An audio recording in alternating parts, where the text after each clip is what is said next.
Innal hamdalillah nahmaduhu wa nasta'inu wa nastaghfiruh wa natubu ilaih. Man yahdihillahu fala mudhillalah wa man yudlilhu falan tajida lahu waliyyan mursyida. Allahumma shalli wa sallim wa barik ala Muhammad wa man tabi'ahum ila yaumit tanad. Subhanaka la ilma lana illa ma 'allamtana innaka antal alimul hakim. Amma ba'd. Dari belahan timur Jakarta,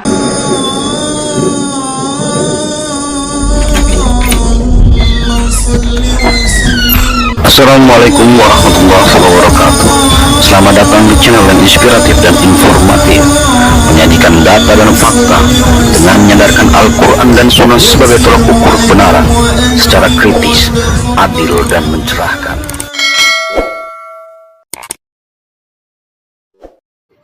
Assalamualaikum warahmatullahi wabarakatuh.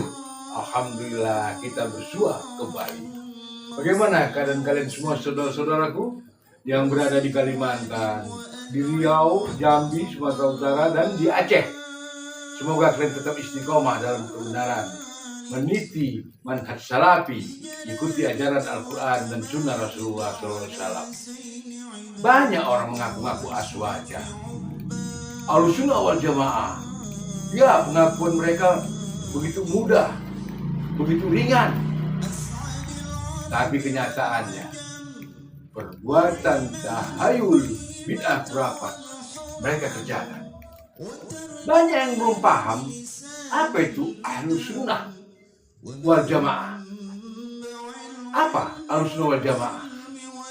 Banyak pun para tokoh-tokoh tasawuf, tokoh-tokoh tarekat menjelaskan tentang Ahlussunnah wal Jamaah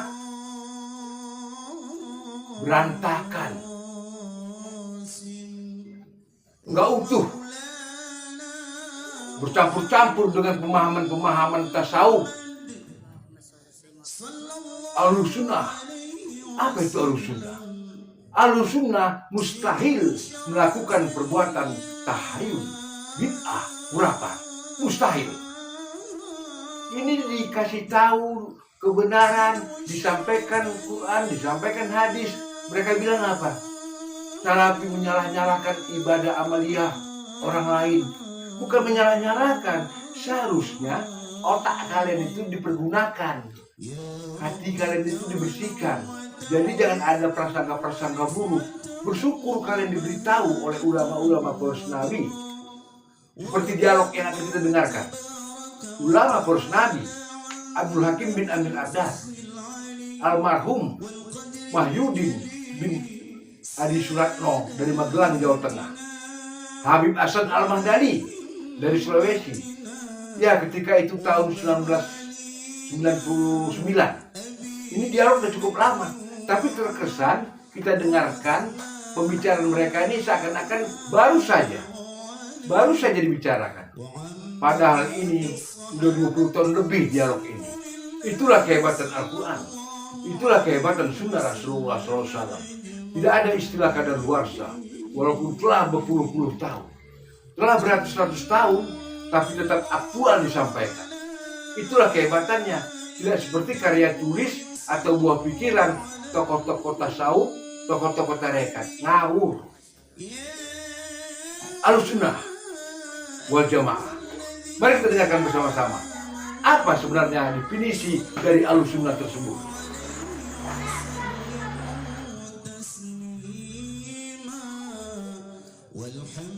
alhamdulillah pada hari ini kita dipertemukan Allah kembali, dan di studio telah hadir Al-Ustadz Abdul Hakim bin Amir Abbad beserta Al-Ustadz Mahyuddin Hadi Suratno dan beberapa jamaah. Jamaah sekalian, kita akan mengadakan dialog di seputar akidah, dan kepada Ustadz Mahyuddin silahkan memulai dulu. Makasih. Begini Ustadz ya, yang berkembang di masyarakat selama ini, yang berkembang di Indonesia kan akidahnya kan Ahlussunnah wal Jamaah. Tapi definisi ini kadang-kadang kan orang kan tidak mengerti. Siapakah Ahlussunnah wal Jamaah? Anggapan masyarakat itu yang disebut Ahlussunnah wal Jamaah itu adalah apabila fikihnya pakai 4 mazhab itu. Terus tauhidnya pakai Abu Musa al-Asy'ari dan tasawufnya pakai Al-Ghazali. Sehingga hal yang semacam ini dia merasa sudah bukan Abu Musa al-Asy'ari, Abu Hasan. Abul Hasan Al-Asy'ari. Hasan Al-Asy'ari, ya betul. Jadi anggapan mereka itu Ahlussunnah wal Jamaah. Nah, di luar itu akhirnya tidak berhak menyandang Ahlussunnah wal Jamaah. Nah, sehingga kadang-kadang ada orang yang mereka sudah mengerti hakikat yang sebenarnya, dia melaksanakan Al-Quran dan As-Sunnah sesuai dengan sahabat Rasul atau sesuai dengan syarat yang sebenarnya, tapi tetap dituduh bukan sebagai Ahlussunnah wal Jamaah. Juga banyak orang yang mengklaim dirinya sebagai Ahlussunnah wal Jamaah. Gitu. Padahal ahlul bidah wal firqah. Nah, ya kira-kira begitu. Nah, sekarang apa yang dimaksud Ahlus Sunnah wal Jamaah menurut antum gimana? Iya, betul. Terima kasih kepada Ustaz Habib, kepada Ustaz Muhyiddin, dan kepada Radio Dakta yang telah memberikan izin dan kehormatan kepada saya untuk berbicara dan menjawab beberapa pertanyaan. Mudah-mudahan Allah Subhanahu wa taala memberikan ganjaran yang besar kepada antum sekalian. Innal hamdalillah nahmaduhu wa nasta'inuhu wa nastaghfiruh wa na'udzu billahi min shururi anfusina wa min sayyiati a'malina. Man yahdihillahu fala mudilla lahu wa man yudlil fala hadiya lahu. وأشهد أن لا إله إلا الله وحده لا شريك له وأشهد أن محمدا عبده ورسوله أما بعد فإن خير الحديث كتاب الله وخير الحدي حدي محمد صلى الله عليه وعلى آله وسلم والشر الأمور محدثاتها وكل محدثات بدعة وكل بدعة ضلالة وكل ضلالة في النار. Sesuatu yang tidak kita ragukan lagi, tepatnya demikian, sesuatu yang tidak diragukan lagi oleh setiap ahlul ilm, ahli ilmu, bahwa kaum muslimin di negeri kita ini berada di dalam kebodohan terhadap agamanya. Apa yang menyebabkan demikian? Pertama, tidak adanya atau sedikit sekali, kalau tidak mau dikatakan tidak ada sama sekali al-ulama. Al-ulama, siapa mereka ini? Hum warathatul anbiya, pewaris para nabi dan rasul. Apa yang diwariskan oleh al-anbiya wal mursalin, apa yang diwariskan oleh para nabi dan rasul, tidak lain melainkan ilmu. Ilmu apa? Ilmu tentang agama Allah. Oleh karena itu al-ulama, mereka yang alim, orang yang berilmu tentang agama Allah, yang Allah turunkan kepada para nabi dan rasul, yang diakhiri dengan kenabian dan kerasulan Muhammad alaihi wassalatu wassalam. Dakwahnya adalah dakwah al-anbiya wal mursalin, yaitu wa'budullaha wajtanibut taghut. Sembahlah Allah dan tinggalkan taghut. Suluknya, perjalanan kehidupannya adalah perjalanan kehidupan al-anbiya wal mursalin. Ini yang langka di negeri kita ini. Sehingga kaum muslimin tidak memperoleh ilmu. Ilmu apa? Ilmu din. Yang disampaikan oleh para da'i, para ustadz, para kiai. Saya terang-terangan aja, belak-belakan saja ini. Karena ini memang katanya zaman keterbukaan, maka yang paling terbuka adalah berbicara tentang din. Karena ini menyangkut permasalahan kita dunia dan akhirat, dan resikonya adalah neraka. Ini yang pertama, langkahnya ulama, ahlul ilm. Yang kedua, peningkatan ilmu tidak ada. Keilmiahan kaum muslimin sangat minim sekali. Sehingga mereka tidak mengenal apa yang dimaksud dengan al-aqidah itu sendiri. Apa yang dimaksud dengan al-iman. Apa yang dimaksud dengan sunnah. Apa yang dimaksud dengan tauhid.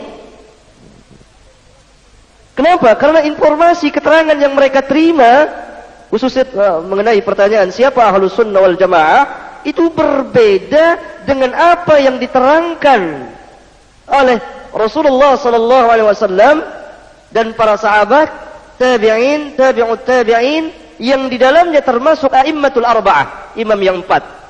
Meskipun kita selalu mendakwahkan diri bahwa kita ini adalah pengikut 4 madhab. Dalam arti ini mengikuti salah satu madhab, bukan keempat-empatnya. Oleh karena itu, saya perlu meluaskan pembahasan ini. Barangkali cukup waktu ya, insyaallah. Insyaallah. Siapa ahlus sunnah wal jamaah? Ahlus sunnah wal jamaah terambil dari 2 kalimat. Ahlus sunnah artinya mereka yang berpegang dengan sunnah Nabi. Ahlus sunnah itu ahli sunnah. Al-maksud mereka yang senantiasa berpegang dengan sunnah Nabi. Ini ahlus sunnah. Kita luaskan pembahasan ahlus sunnah ini. Ahlus sunnah mereka yang berpegang dengan sunnah Nabi. Siapa orang yang berpegang dengan sunnah Nabi itu? Mereka adalah orang-orang yang senantiasa mengikuti Rasulullah SAW dalam kehidupan mereka ini, dalam hidup dan kehidupan mereka ini. Karena agama kita ini mengatur hidup kita di dunia dan di akhirat. Senantiasa tidak lepas dari sunnah Nabi. Berarti mereka berpegang kuat dengan sunnah Nabi. Tidak lepas dari sunnah Nabi yang mulia alaihi salatu wassalam. Karena Rasulullah SAW memang merupakan uswah, contoh yang baik. Tidak ada contoh yang baik selain dari Nabi yang mulia alaihi salatu wassalam. Apa yang dimaksud dengan sunnah itu sendiri? Sunnah adalah at-tariqah menurut lughah bahasa. Artinya jalan. Menurut istilah adalah segala sesuatu yang disandarkan kepada Nabi. Berupa perkataan, perbuatan, dan takrir ketetapan-ketetapan beliau terhadap perbuatan dan perkataan sahabat. Dan segala sesuatu yang orang sandarkan kepada Nabi yang mulia alaihi salatu wassalam. Ini sunnah. Bagaimana kedudukan sunnah dalam Islam? Kedudukan sunnah dalam Islam sangat tinggi sekali. Tanpa sunnah Nabi kita tidak mengenal Islam ini. Siapa yang akan mengenal Islam harus melalui sunnah. Karena sunnah merupakan tafsir Al-Quranul Karim. Allah turunkan Al-Quranul Karim kepada manusia ini. Allah turunkan Al-Quran kepada Rasulullah. Dan Allah perintahkan agar Rasulullah memberikan bayan penjelasan terhadap Al-Quranul Karim itu. Wa anzalna ilaika adh-dhikra litubayyina lin-nas ma nuzzila ilaihim wa la'allahum yatafakkarun. Dan kami turunkan kepada engkau adz-dzikra, Al-Quran, litubayyina lin-nas, agar engkau jelaskan kepada manusia ma nuzzila ilaihim, apa yang diturunkan kepada mereka itu. Berarti berdasarkan ayat yang mulia ini, Rasulullah SAW sebagai mubayyin dari Al-Quranul Karim itu, yang memberikan penjelasan terhadap Al-Quranul Karim. Tanpa Rasulullah kita tidak mengerti Al-Quranul Karim itu. 99% ajaran Islam itu tanpa sunnah akan hilang. Bagaimana kita bisa melaksanakan salat yang 5 waktu dari takbir sampai salam, saum, haji, azan, iqamah, dan lain-lain tentang Islam ini? Semuanya dijelaskan oleh Rasulullah SAW. Apa maksud penjelasan Rasulullah SAW ini? Rasulullah menjelaskan Al-Quran bukan seperti para ahli tafsir. Beliau menjelaskan dalam hidup dan kehidupan beliau tentang Al-Quran dan Islam ini. Seperti firman Allah, Ya ayuhan nasu ubudu rabbakumul ladzi khalaqakum wal ladzina min qablikum la'allakum tattaqun. Dijelaskan, dan ayat-ayat yang seperti ini begitu banyak dalam Al-Quran. Dijelaskan apa yang dimaksud dengan ibadah itu. Bagaimana cara beribadah kepada Allah. Apa yang dimaksud dengan tauhid. Sampai yang sekecil-kecilnya pun dijelaskan oleh Rasulullah alaihi salatu wassalam. Dan apa yang dimaksud dengan syirik. Baik itu syirik besar dan syirik kecil. Ada kalanya beliau menjelaskan ayat per ayat di dalam Al-Quranul Karim. Saya ambil contoh. Di dalam surat An-Nisa ayat 100, ayat 101 yang saya maksud. Ya. Wa idza darabtum fil ardi falaysa 'alaikum junahun an taqsuru minas shalah. Dan apabila engkau berjalan di muka bumi ini, maka tidak ada dosa atasmu untuk meringkas salat, Ya. mengqasar salat. In khiftum ay yaftinakumul ladzina kafaru innal kafirina kanu lakum aduwwan mubina. Jika kamu khawatir orang-orang kafir akan memerangi kamu, sesungguhnya orang-orang kafir itu adalah musuh yang nyata bagi kamu. Ayat 101 surat An-Nisa. Di dalam ayat yang mulia ini Allah Subhanahu wa taala memberikan, yakni membolehkan untuk mengqasar salat, Ya. meringkas salat dengan syarat in khiftum ay yaftinakumul ladzina kafaru. Jika kamu khawatir diserang oleh orang-orang kafir. Mafhumnya, kalau kamu tidak khawatir diserang oleh orang-orang kafir, maka tidak boleh mengqasar salat. Ya. Kan begitu. Mafhum. In dalam ayat yang mulia ini in syartiyah, in yang menjadi syarat. Ya. Ya, tetap berlaku. Maka kalau tidak ada syarat ini, maka tidak boleh kita mengqasar salat. Inilah yang waktu itu dipahami oleh Umar bin Khattab radhiyallahu anhu. Dalam salah satu hadis yang dicatat oleh Imam Muslim, Umar bin Khattab pernah bertanya kepada Rasulullah sallallahu alaihi wasallam bahwa sekarang ini perang telah selesai. Apakah masih boleh kita meringkas salat, mengqasar salat? Dijelaskan oleh Rasulullah sallallahu alaihi wasallam bahwa itu merupakan sedekah, di mana Allah telah bersedekah kepada kamu. Sunnah ini merupakan penjelas dari ayat-ayat Al-Quran, dari ayat Al-Quran ini yang menunjukkan bahwa mengqasar salat itu tetap ada dan boleh meskipun tidak dalam keadaan perang. Andai kata tidak ada sunnah ini, maka tidak boleh kita mengqasar salat kecuali kalau kita khawatir diserang oleh orang-orang kafir. Ya. Dan dalam ayat ini tidak dijelaskan salat mana yang kita ringkas. Antaqsuru minas salah. Salat mana yang kita ringkas tidak diterangkan. Kemudian diringkasnya berapa? Apakah 4 jadi 1, 4 jadi 3, atau 4 jadi 2? Tidak juga dijelaskan. Siapa yang menjelaskan? Satu ayat saja kita tidak paham tanpa perantara sunnah Nabi yang mulia alaihi salatu wassalam. Dan Umar bin Khattab yang orang Arab tulen dan paham betul bahasa Al-Quranul Karim, tidak sanggup memahami satu ayat Al-Quran tanpa keterangan dari Nabi yang mulia alaihi salatu wassalam. Oleh karena itu Umar bertanya, ya Rasulullah, sekarang keadaan perang telah selesai, apa mungkin yakni kita masih boleh mengqasar salat? Rasulullah berikan penjelasan, itu sedekah. Min sadaqah, faqbalus sadaqah. Yang Allah Subhanahu wa taala sedekahkan kepada kamu. Merupakan sedekah. Jelaslah.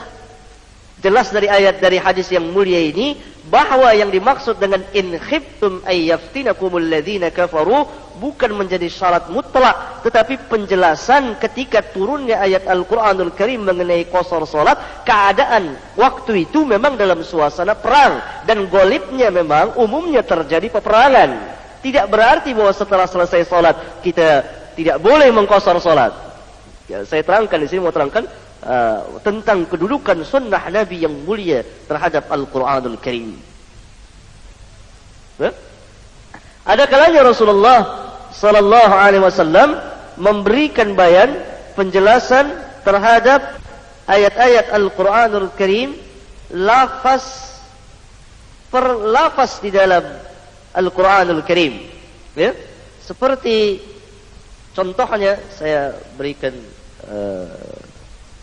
contoh di sini dalam surat Al-An'am ayat 82. Alladzina amanu wa lam yalbisu imanahum bidzulmin ulaika lahumul amnu wa hum muhtadun. Orang-orang yang beriman dan tidak mencampurkan keimanan mereka dengan kezaliman, mereka itulah yang akan memperoleh keamanan dan mereka itulah orang-orang yang memperoleh petunjuk. Ketika turun ayat yang mulia ini, maka para sahabat Nabi sebagaimana dikeluarkan oleh Al-Imam Al-Bukhari dan Muslim datang kepada Rasulullah dan mengeluh, "Ya Rasulullah, siapakah di antara kita yang tidak yang tidak menganiaya dirinya. Kenapa demikian mereka bertanya? Mereka memahami lafaz bizulmin sesuai dengan yang biasa mereka pahami dalam bahasa Arab. Zulm dalam bahasa Arab adalah penganiayaan, yakni berbuat dosa. Seperti Nabi Adam pernah mengatakan, Rabbana zalamna anfusana. Nah, oleh karena itu mereka bertanya, kalau syarat daripada akan memperoleh keamanan, kebahagiaan dan hidayah nanti, yakni orang-orang yang tidak mencampurkan keimanan mereka dengan kezaliman, dan mereka pahami zalim di sini adalah berbuat dosa, mereka mengatakan, siapa yang sanggup di antara kita yang tidak berbuat zalim? Semuanya kita akan berbuat zalim. Satu ayat, satu lafaz bahkan mereka tidak sanggup memahaminya tanpa perantara Nabi. Kemudian Nabi menjelaskan bahwa yang dimaksud zulm di ayat ini adalah syirkun. Dengan menafsirkan ayat yang lain. Tidakkah engkau dengar perkataan seorang hamba yang saleh, ya bunayya la tusyrik billah inna syirka la zulmun azim. Wahai anakku, kata Luqman, janganlah engkau syirik kepada Allah, karena syirik itu sesuatu kezaliman yang sangat besar. Ayat yang mulia ini bersama tafsirnya hadis Rasulullah memberikan pelajaran yang tinggi kepada kita. Pertama, Al-Quran yufassiru ba'duhu ba'dan. Ayat Al-Quran yang satu menafsirkan ayat Al-Quran yang lain. Yang kedua, Al-Hadis sebagai pentafsir Al-Quranul Karim. Yang ketiga, segala sesuatu harus kita pulangkan kepada sunnah Nabi terlebih dahulu ketika kita berbicara tentang Al-Quranul Karim. Tidak bisa dengan rayu kita, tafsiran kita. Ya? Nah, yang keempat, bahwa lafaz-lafaz di dalam Al-Quranul Karim ada kalanya diterangkan oleh Nabi SAW. Yang kelima, bahwa zulm dalam agama kita mempunyai 3 arti. Zulm yang tertinggi adalah syirik. Sehingga ayat ini terjemahannya, orang-orang yang beriman dan tidak mencampurkan keimanan mereka dengan kesyirikan. Bukan dosa. Dosa, walaupun syirik itu termasuk dosa, tapi dosa-dosa yang lain itu tentu kita tidak selamat. Begitu. Jadi Allah perintahkan bebaskan dirimu dari syirik. Ini tidak berarti kita boleh mengerjakan dosa, karena di ayat yang lain diperintah kita untuk menjauhi dosa besar. Di sini keistimewaan dan ketinggian sunnah Nabi yang mulia alaihi salatu wassalam terhadap Al-Quranul Karim. Oleh karena itu tidak mungkin seseorang berpegang dengan Quran tanpa sunnah. Apabila kita ingin mengenal Islam yang sahih, harus melalui sunnah Nabi yang mulia alaihi salatu wassalam. Dan mereka yang berpegang dengan sunnah dalam hidup dan kehidupannya ini tidak lepas daripada sunnah Nabi, itulah ahlus sunnah. Oh gitu. Jadi Ustaz, maaf dulu, ada di masyarakat ingkarus sunnah kan?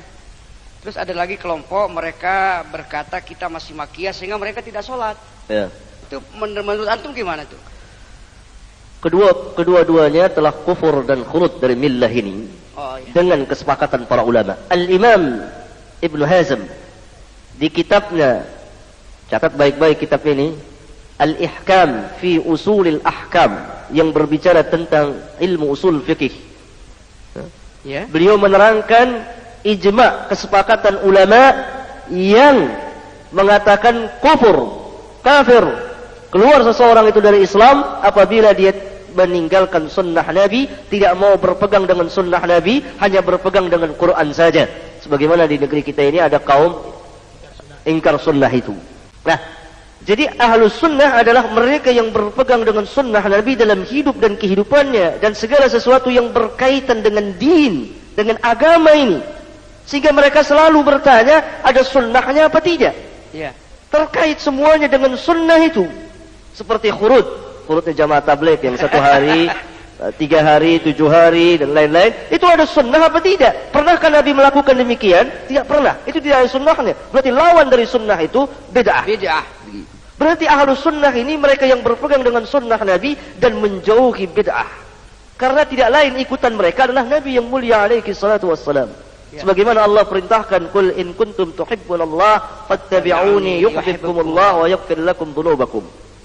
Katakan hai Muhammad kepada mereka, kata ulama salaf, ayat ini merupakan ibtila, ujian bagi setiap orang yang mendakwakan cinta kepada Allah tetapi tidak mengikuti Nabi.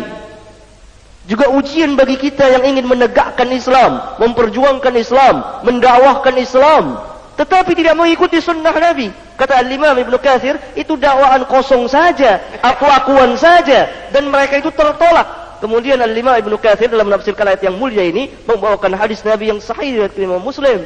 Man 'amila 'amalan laisa 'alaihi amruna fa huwa raddun.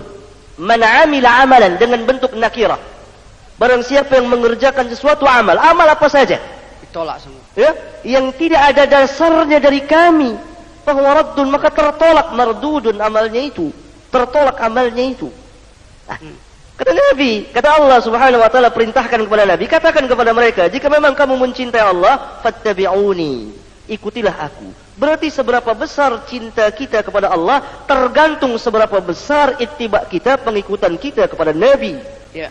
Jadi seorang tidak dikatakan cinta kepada Allah kalau dia tidak mengikuti Rasulullah. Walaupun dia mengaku sekian ribu kali dia cinta kepada Allah, tetapi dia tidak ittiba kepada Nabi. Dan ayat ini pun menerangkan tentang keutamaan orang yang ittiba kepada Nabi. Pertama, akan memperoleh mahabbah, kecintaan dari Allah. Kedua, akan memperoleh maghfirah, yakni ampunan dari Rabbul Alamin. Karena dalam beragama ini kita harus melalui Rasulullah. Kemudian Allah, karena yang Allah turunkan risalahnya ini kepada Nabi yang mulia, dan Nabi yang mulia yang menyampaikan kepada manusia. Jadi Nabi itu sebagai perantara antara Khalik, pencipta, dengan makhluk. Bukan perantara untuk meminta-minta di kubur beliau. Tidak begitu, tapi perantara penyampai syariat. Tidak bisa kita langkahi Nabi. Orang-orang yang mengerjakan maulid, Isra Mi'raj, nuzul Quran, peringatan hari tahun baru Hijriyah, begitu, haul setiap tahun ulang tahun kematian, dan lain-lain, itu pada hakikatnya telah melangkahi Rasulullah sallallahu alaihi wasallam. Adakah sunnahnya? Harus dikatakan ada sunnah atau tidak? Oleh karena itu, Ali bin Abi Thalib ketika memerintahkan Ibnu Abbas radhiyallahu anhu untuk berdebat dengan kaum Khawarij, Ali bin Abi Thalib memerintahkan Ibnu Abbas untuk lawan mereka itu dengan sunnah Nabi.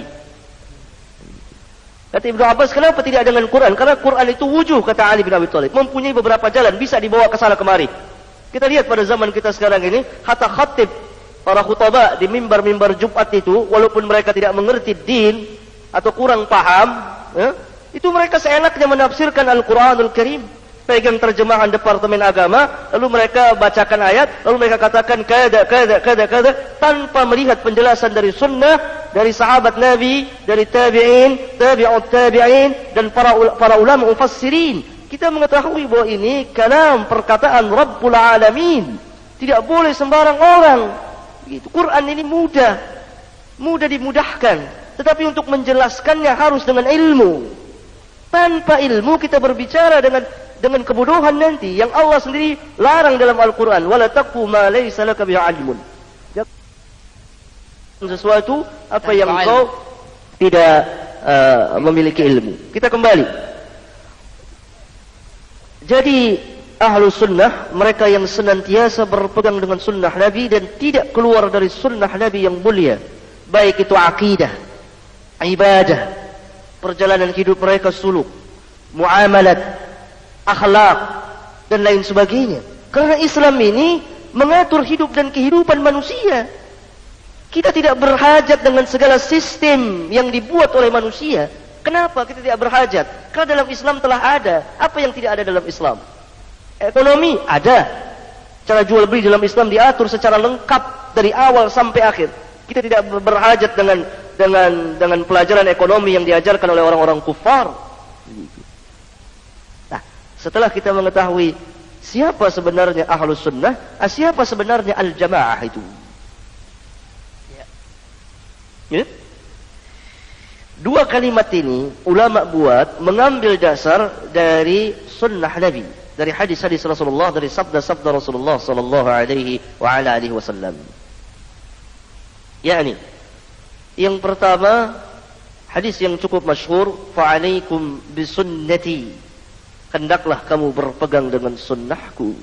Fa'alaikum bisunnati. Kemudian hadis yang masyhur lagi,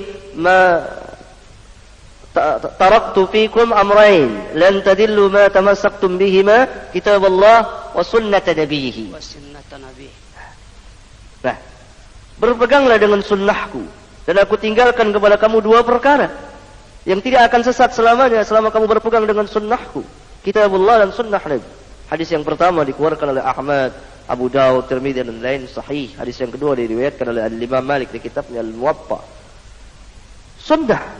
Sunnah Rasulullah sallallahu alaihi wasallam. Fa'alaikum bisunnati, yakni hendaklah kamu senantiasa berpegang dengan sunnahku. Oleh karena itu senantiasa para ulama mengatakan berlaku sederhana dalam sunnah lebih baik dari bersungguh-sungguh dalam bid'ah. Iktisadun fis sunnah khairun min ijtihadin fil bid'ah. Berlaku sedang, berlaku sederhana, tetapi tetap dalam sunnah itu lebih baik daripada bersungguh-sungguh di dalam bid'ah yang tidak ada hasilnya. Contohnya Ustaz, coba antum kasih contoh dari perkataan ini. Contoh umpamanya, ya ini contohnya terlalu banyak ya. Salah satunya dalam masalah zikir. Zikir yang Rasulullah sallallahu alaihi wasallam ajarkan begitu banyaknya. Tetapi bilangannya tidak lebih dari 100 kali setiap hari. Ya. Ini cukup untuk ini diingat dan dihitung oleh seseorang muslim. Dan ada yang kita baca dari kitab dan lain-lain, itu ada zikir yang 1000 kali, 2000 kali, bahkan sampai 10.000 kali. Ini kalau orang mengerjakan berarti dia bersungguh-sungguh dalam bid'ah dan meninggalkan sunnah. Sehingga kalau seorang ada dua orang muslim, yang satu tetap berpegang dengan sunnah, ada kalimat la ilaha illallah wahdahu la syarikalah, lahul mulku wa lahul hamdu wa huwa ala kulli syai'in qadir. Itu kan 100 kali dalam sehari. Kalau seorang muslim mengerjakan itu saja, dan lain-lain zikir yang juga jumlahnya 100, tidak lebih dari 100. Tidak pernah Rasulullah mengajarkan ucapkan ini 500 kali, tidak pernah. Yang tertentu bilangannya. Adapun yang tidak ditentukan oleh Rasulullah, terserah kita mengucapkan berapa dan tidak perlu dihitung dengan biji-bijian tasbih. Nah ini contoh antara yang sederhana dalam sunnah dan bersungguh-sungguh dalam bid'ah. Kita kembali al-jamaah. Ya, siapa al-jamaah itu? Masya Allah, begitu hebatnya ya pengertian ahlu sunnah. Orang-orang yang mengikuti sunnah Rasulullah, mengerjakan sunnah, meninggalkan bid'ah. Itulah definisi ahlu sunnah. Mari sekarang kita ikuti apa yang disebut wal jamaah. Wal jamaah. Banyak orang ngaku ahlu sunnah wal jamaah. Dia mengaku aslu aja, membuat kitab, menulis kitab. Tapi ketika dikoreksi isi kitabnya menyalahi Al-Quran dan Sunnah. Ya seperti 40 permasalahan agama yang ditulis oleh Kiai Sirajuddin Abbas. Ya, beliau telah meninggal dunia. Kalau nggak salah tahun 1980-an sudah meninggal dunia. Tapi itulah hati-hatinya kita yang hidup ini. Apabila menulis buku kalian akan diperiksa dan dikoreksi oleh generasi yang akan datang. Hati-hati. Daripada kalian dicaci maki di dalam kubur kalian, bagus tidak usah menulis buku. Tulislah buku dengan ilmu, bukan dengan karang-karangan. Ini para penulis-penulis sekarang, nanti kalian akan datang, akan dikritik oleh generasi muslim yang akan datang. Kalian rasakan bagaimana pedihnya di dalam kubur. Tulisan-tulisan kalian menyalahi Quran dan Sunnah. Insya Allah, bertobatlah kalian wahai ahli bid'ah, wahai mursyid-mursyid, tokoh-tokoh tarekat, tokoh tasawuf. Gunakan otak kau yang sehat, hati kau yang sehat. Jangan kau menuduh-nuduh Salafi, Wahabi. Wahabi itu apa sih? Apa? Wahabi itu apa? Coba jelaskan. Apakah orang mengamalkan, mengikuti petunjuk Allah, petunjuk Rasulullah, Al-Quran dan Sunnah disebut Wahabi? Itu siapa? Al-Quran dan Sunnah lebih dulu daripada Syekh Muhammad bin Abdul Wahab. Kami pengikut Quran dan Sunnah. Di tahun 1998 yang kami tahu pengajian itu pengajian Al-Quran dan Sunnah. Istilah-istilah Wahabi itu belum ada kedengaran. Istilah-istilah Salafi juga belum ada kedengaran. Yang ada, yuk ngaji. Ngaji mana nih? Quran Sunnah. Quran Sunnah disampaikan oleh para ahli ilmu. Kita disuruh buka kitab, buka Quran, buka sunnah, hadis-hadis sahih. Disuruh buka kitab tafsir Ibnu Katsir. Mudah agama ini kok. Hanya setan-setan dan jenis manusia yang mempersulit Islam ini. Yuk kita dengarkan. Apa itu wal jamaah?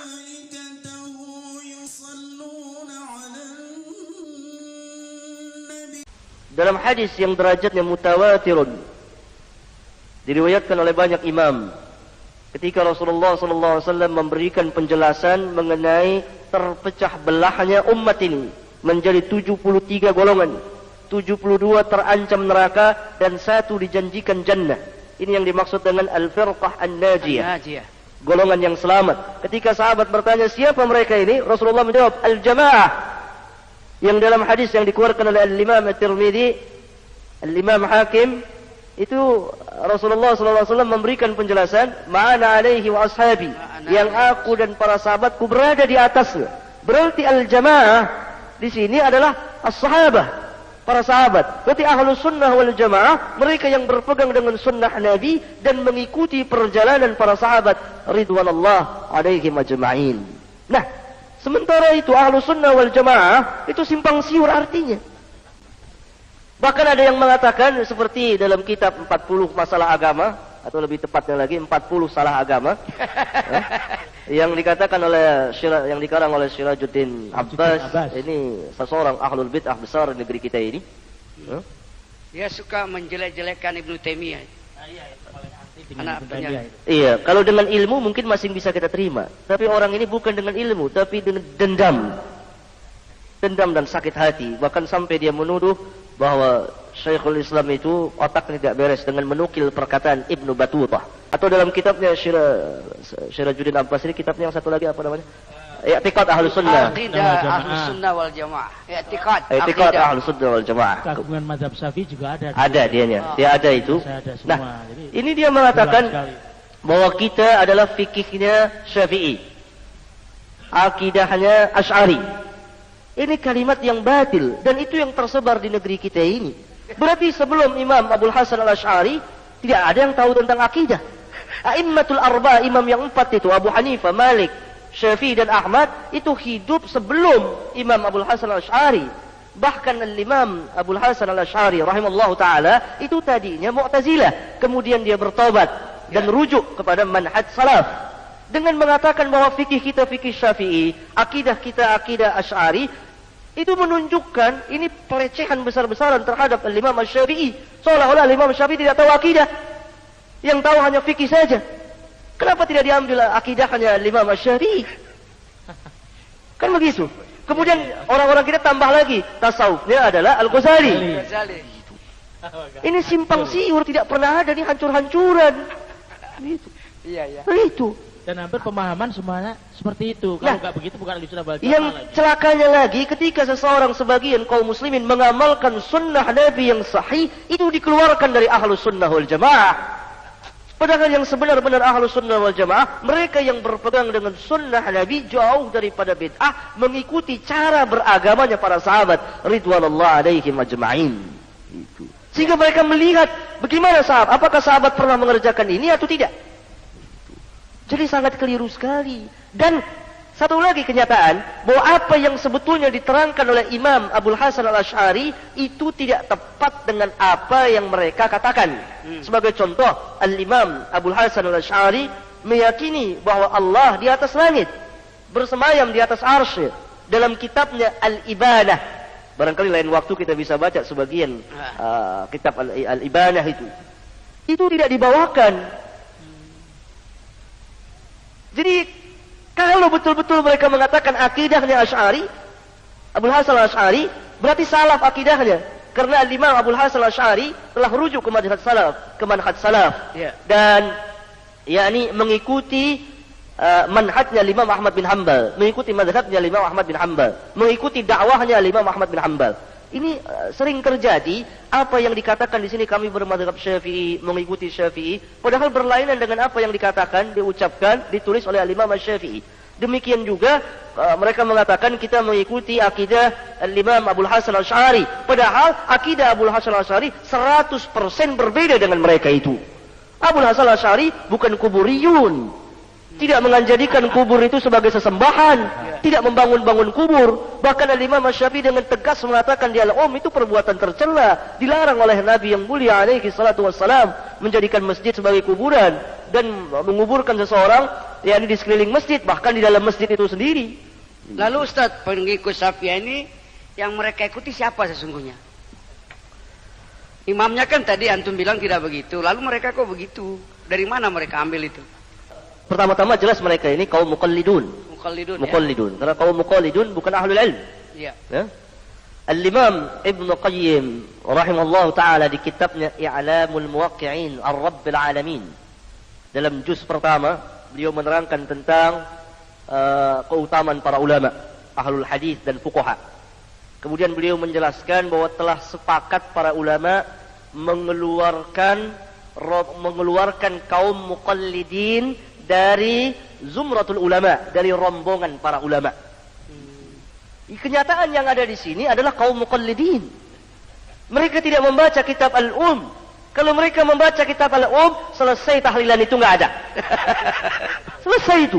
Ya. Kalau mereka membaca, mempelajari akidah Imam Syafi'i, tidak ada lagi orang mengatakan Allah di mana-mana tempat, apalagi mengatakan Allah ada di diri kita ini. Kalau mereka yakni membaca akidah Imam Syafi'i, membaca kitab Ar-Risalah yang dikarang oleh Imam Syafi'i, itu jelas mereka akan mengikuti sunnah Nabi yang mulia alaihi salatu wassalam, meninggalkan ta'assub madhabiyah, meninggalkan taklidul a'ma, taklid buta ini. Jadi mereka sebetulnya membaca kitab-kitab Syafi'iyah. Yang dimaksud Syafi'iyah di sini adalah orang-orang yang menyandarkan dirinya kepada Imam Syafi'i. Sebetulnya Imam Syafi'i sangat jauh sekali dari mereka itu. Jadi akidah A'immatul Arba'ah itu akidahnya Ahlus Sunnah wal Jamaah. Ahlus Sunnah wal Jamaah tadi, mereka yang mutamassik, yang senantiasa berpegang dengan sunnah Nabi yang mulia alaihi salatu wassalam, dan jauh dari bid'ah, dan mengikuti perjalanan para sahabat ridwanullah alaihim ajma'in. Ini yang dikatakan as-salaf. Yang di luar ini bukan Ahlus Sunnah wal Jamaah. Sampai-sampai Syekhul Islam Abdul Qadir Jailani yang di sini dipuja-puja, itu kalau antum tahu kitabnya itu berbicara tentang Ahlus Sunnah wal Jamaah, bahkan mengkritik, membantah mereka yang di luar Ahlus Sunnah wal Jamaah ini. Mereka ini tidak mengenal Syekh Abdul Qadir Jailani, sehingga keluarlah kitab Manaqib Syekh Abdul Qadir Jailani itu. Entah siapa yang mengarangnya itu. Yang intinya adalah mereka yang berpegang dengan sunnah Nabi yang mulia dan mengikuti perjalanan para sahabat dalam beragama ini. Itulah yang dikatakan salafun salih ridwanullah alaihim ajma'in. Berarti nama salaf ini tidak sebagaimana nama salaf yang biasa dinyatakan. Itu ada pesantren salafiyah. Iya, padahal di Jawa sudah pesantren salafiyah. Tapi umumnya yakni mereka menyalahi sunnah Nabi, tidak sunnah Nabi. Jadi harus kita jelaskan kepada umat ini yang selama ini umat memang tidak mengerti. Umat kita ini berada dalam kebodohan, tidak syak lagi. Bukan untuk merendahkan mereka, tapi ini kenyataan yang ada. Mereka tidak membaca kitab-kitab para imam itu, kitab-kitab ulama. Mereka hanya mendengar dari ustaz-ustaz mereka, kiai-kiai mereka mengatakan demikian, mereka anggukkan kepala saja. Sami'na wa ata'na. Oleh karena itu mulai sekarang kaum muslimin harus bertanya, ini ada sunnahnya apa tidak? Ada sunnahnya apa tidak? Apakah ini pernah dikerjakan oleh sahabat? Kalau ada seorang muslim yang mempunyai gairah semangat dalam Islam dan mengikuti Nabi yang mulia, ketika akan diajak maulid tentu dia akan bertanya kepada seorang kiai, "Pak Kiai, apakah ini ada sunnahnya atau tidak? Pernahkah sahabat mengadakan maulid?" Pasti kiai itu kalau jujur akan menjawab tidak pernah. Katakan lagi kepada kiai itu, lalu kita akan ikuti siapa Pak Kiai? Kalau sahabat orang yang terbaik dan telah dipuji oleh Allah, Allah katakan radhiyallahu anhum, tidak melaksanakan maulid, kita akan ikuti siapa? Mulailah sang kiai mengutak-utik ayat dan mengutak-utik hadis. Jangan dengarkan dan tinggalkan saja. Itu istilahnya mendalili amalnya. Iya. Bukan. Jadi orang kita di sini beramal dulu baru cari dalil. Iya. Jadi kalau sudah mengerjakan amal baru cari dalil. Ya. Ini namanya taklid. Ya. Ketika ditanya tidak bisa menjawab, mulai utak-utik dalil. Silakan. Masalah itu juga, Ustaz. Yang kedua ini, masyarakat kita ini lebih senang kepada seorang ustadz yang lucu, yang dibikin-bikin gitu ya. Padahal kan Rasul itu sampai berkata celaka bagi orang yang berkata tapi berdusta hanya untuk membuat orang tertawa gitu Ustaz ya. Iya. Sehingga yang populer itu justru ustadz-ustadz yang lucu. Iya. Jadi pelajarannya bukan malah diperhatikan tapi lucunya. Iya. Sehingga masyarakat awam itu terpukau dengan mubalik yang lucu, padahal dikatakan Rasulullah selama 23 tahun kan ketika beliau berdakwah itu tidak harus dengan berlucu-lucu begitu. Sehingga yang terkesan itu justru malah lucu gitu kan. Iya. Sehingga yang terjadi ustadz pun pengen jadi pelawak gitu loh Ustadz. Iya, iya.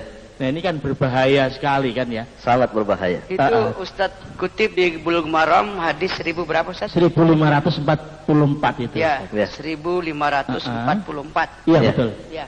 Betul Ustaz. Ini satu musibah yang besar sekali. Masya Allah. Jadi agama ini sekarang, pelajaran agama dijadikan tontonan. Tontonan ya. Iya, nonton apa? Nonton para pelawak ini.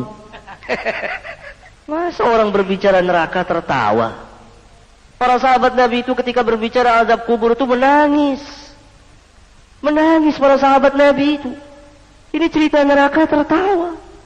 Dan dibuat-buat. Agama tidak melarang tertawa. Bahkan Nabi kadang-kadang dalam memberikan penjelasan pun bisa tertawa. Tetapi spontanitas yang tidak dibuat-buat. Orang sekarang yang para pelawak pun jadi penceramah. Ya. Jadi di negeri kita ini, agama kita ini tidak kelihatan izahnya oleh kita sendiri. Agama ini sangat mulia sebagaimana Nabi sabdakan, al-Islamu ya'lu wa la yu'la. Islam itu tinggi dan tidak ada yang dapat mengatasinya. Mengamalkan Islam ini sangat mudah sekali, tapi berbicara tentang Islam itu memerlukan ilmu. Sekarang ini orang tertawa dan beritanya itu berita bohong. Kalau mereka hidup pada zaman dahulu, itu jelas mereka dikatakan qasun, tukang-tukang dongeng. Ya. Yang dibacakan oleh Ustaz tadi memang itu tercantum di Bulughul Maram nomor hadis 1544 dari Bahas bin Hakim an abihi an jaddihi radhiyallahu an qala Rasulullah sallallahu alaihi wasallam wailul lilladzi yuhadditsu fayakdzibu liyudhika bihi alqaum wailul lahu thumma wailul lahu akhrajahu ats-tsalatsa wa isnaduhu qawiyyun. Dari Bahas bin Hakim, dari bapaknya, dari kakeknya radhiyallahu an, dia berkata, telah bersabda Rasulullah sallallahu alaihi wasallam, celakalah bagi orang yang berbicara kemudian dia berdusta dalam berbicaranya itu, agar supaya kaum itu tertawa dengan ceritanya itu. Jadi berbohong untuk orang tertawa. Kata Nabi, celaka, wailul lahu, celaka dia, thumma wailul lahu, kemudian celaka dia, sampai 3 kali celaka. Dikeluarkan oleh Imam yang 3 dan sanadnya kuat, kata Al-Hafiz Ibn Hajar dalam istilah ilmu hadis. Ini masuk ke dalam hadis hasan insyaallah taala. Kemudian ada hadis yang lain yang diriwayatkan oleh Imam Ahmad, Imam Abu Ya'la dan Imam Ahlul Hadis yang lain bi sanadin sahih, dengan sanad yang sahih, ketika Rasulullah sallallahu alaihi wasallam Isra dan Mi'raj, maka dalam perjalanan Isra itu beliau melihat satu kaum yang menggunting lidah mereka. Setiap kali digunting lidahnya, sambung lagi. Begitu seterusnya. Nabi yang mulia alaihi salatu wassalam bertanya kepada Jibril alaihi salam, "Man haula'i ya Jibril?" Siapa mereka ini ya Jibril? Jawab Jibril, "Haula'i khutaba'u min ummatik." Mereka ini adalah penceramah, khotib dari umatmu. Yaquluna ma la yaf'alun wa ya'muruna an-nas bil birri wa tansawna anfusahum. Mereka berkata apa yang mereka tidak kerjakan. Mereka perintahkan manusia berbuat kebaikan, tapi mereka sendiri tidak melaksanakannya. Ini ancaman bagi setiap khutbah. Karena khutbah itu bukan ulama. Ulama jelas al-khutbah. Kaum kita sekarang ini gemar menjadi penceramah, tapi ilmu ditinggalkan. Belajar tidak mau. Kata Nabi, innamal ilmu bitta'allum. Hanya saja ilmu itu dipelajari. Dan Nabi SAW sangat menggemarkan untuk menuntut ilmu. Sampai orang yang menuntut ilmu itu dimudahkan jalannya menuju jannah. Dalam salah satu hadis yang diriwayatkan oleh Imam Muslim, Rasulullah SAW pernah bersabda, "Man salaka tariqan yaltamisu fihi 'ilman, sahalallahu lahu tariqan ilal jannah." Pak Ustadz, menarik sekali, tapi kita dibatasi ruang dan waktu ini. Iya, iya. Insyaallah Ustaz nanti lain kali antum bisa hadir lagi. Insyaallah ta'ala. Jazakallah khair atas kedatangan antum. Terima kasih sama-sama. Jamaah sekalian, demikianlah jumpa kita pada sore hari ini. Sekali lagi kepada jamaah jangan lupa insyaallah setiap Selasa sore ada dialog dengan Al-Ustaz Abdul Hakim bin Amir Abdad dipandu oleh Al-Ustaz Mahyuddin dan Habib Hasan, dan alhamdulillah dihadiri beberapa jamaah. Demikianlah jamaah sekalian, yang hak datang dari Allah, yang salah dari kami. Kami mohon maaf dan mohon ampun kepada Allah Subhanahu wa taala. Dan marilah kita sama-sama membaca doa kafaratul majlis. Subhanaka Allahumma wa bihamdika asyhadu an la ilaha illa anta astaghfiruka wa atubu ilaik.